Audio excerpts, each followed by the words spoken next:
Major League Soccer. How are you, Rick? Good. You ready to have an amazing event that rivals other big Bay Area events as well this year? Sure. It's been a heck of a year for the Bay Area. Sure, it's been a good year for soccer here as well, Rick. Yeah. Copa America games, our All-Star game, a bunch of great San Jose Earthquake games, so it's been all good. How do you feel about where the MLS is today compared to 20 years ago? It was easy. But well, that's an easy one. Yeah. It's just dramatically different, almost indescribably different. Double the size, way more activity, more stadiums, more owners, more fans, better media coverage, better media contracts. Dramatic change. The original conversations a few years ago, 24 teams by 2020. Now we're talking about 4 more. We have anywhere from 15 to 20 cities that want in at varying degrees of intensity. Got to feel good about it, and also from a practical perspective, got to raise the value of the expansion price ultimately, right? It does, though. Honestly, I think there's no real focus on price for us, and I don't think it is even for other leagues. It's really the right owners, the right cities, the right stadiums, the right fan dynamic. You have to have proper pricing and costing in any business, and the costs are what the value should be and expected to be.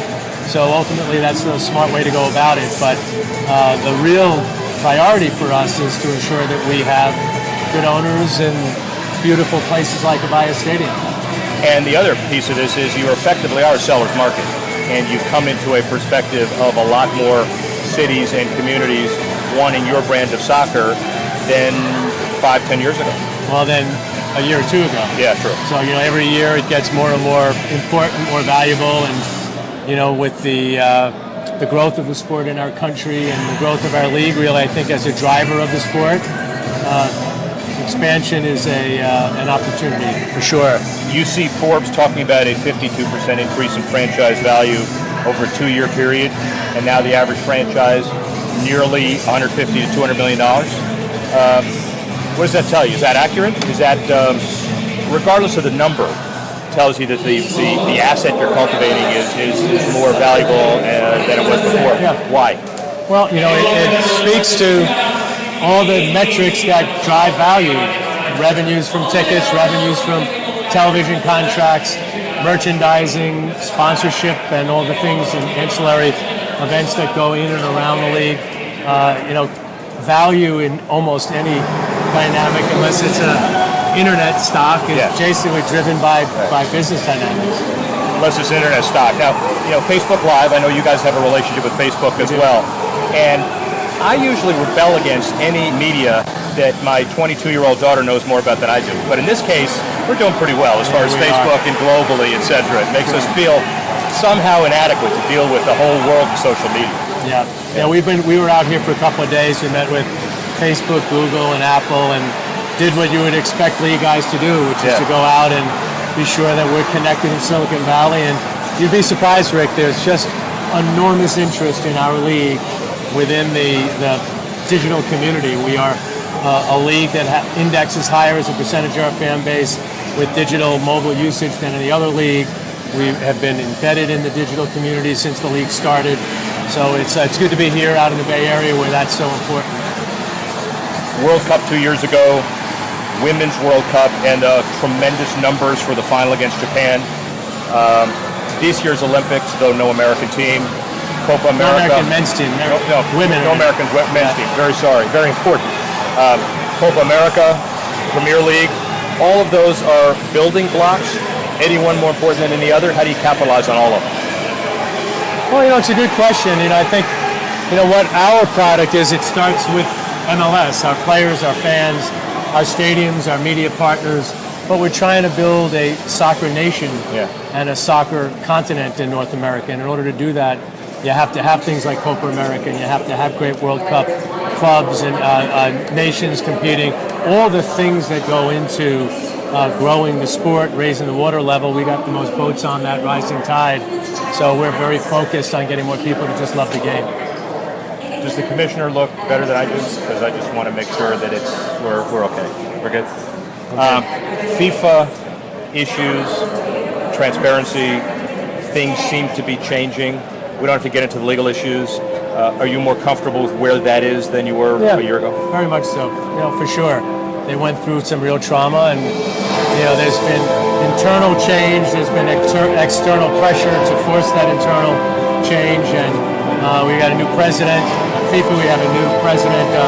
CONCACAF here in this region. Ultimately, I think it's going to be very, very positive in the future. 52% of the MLS fans are between 18 and 34. Your average age is 35. Young and a good base to build on. How do you continue that? You continue to engage with the community that's coming into the game.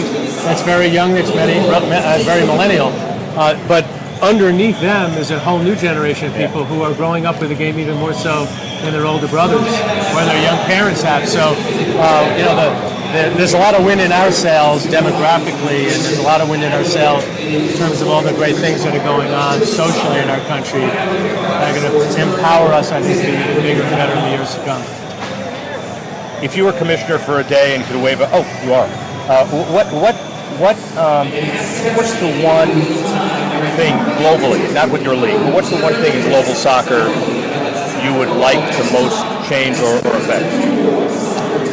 Well, I don't even, honestly, Rick, there is no one thing. I think that if I had to sit back and say, if I were king, what would I like to see differently? I'd like to see the game modernized, the way decisions are made. We are part of a global enterprise, FIFA, and rules-wise, there's a group in Scotland that determines the rules of the game for the world. And I think many people think that because it is such a global game, everything needs to be the same. And I just don't believe that to be true. In America, we're a very tech-oriented society.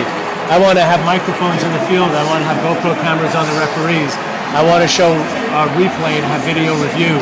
I want to have all sorts of technology that the North American consumer is living with every day. And I don't really care whether or not that's what they're doing. And your television partners want that too. Yeah, absolutely. So to do everything as if there's one universal format, the world doesn't operate that way. It's going to change. Either somebody will force the change and break it apart, or if I'm them, I'll say, let's at least adapt to a changing global environment.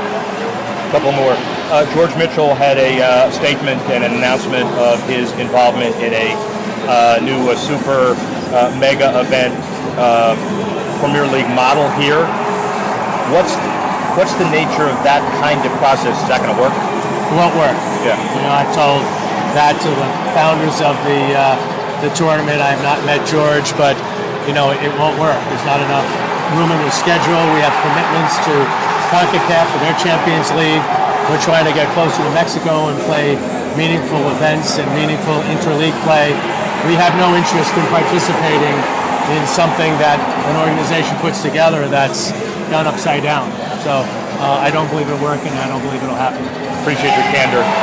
Where is the league in 10 years? It's bigger, it's more popular, it's got a higher quality of play, it's got many, many more stadiums that are probably larger, many, many more teams and cities that are looking for their share, if you will, of the Major League Soccer experience. I hope I'm here to see it, who knows, but we'll see. Well, I hope you're here to see it. You and Gary Bettman, are you going to outlast Gary Bettman as the longest tenured commissioner in world history? I think you would know more than I do, Rick. I'm second. You're second. Gary's, 23 years or 25 Yeah, but you'll all be moving in the same. There's no way to close the gap, right? That's part of the problem. So, thank you, man. Okay, I really appreciate that. Don Garber doesn't get any better than that. Ladies and gentlemen, thank you very much for this edition of Facebook Live. And not only is soccer growing here, but it's growing internationally as well. And even more important than that, as we head into the Olympics, on the women's side, and then the next World Cup and beyond, we'll be talking more about soccer in the coming months and coming years. I'm Rick Horrow, Facebook Live. See you next time.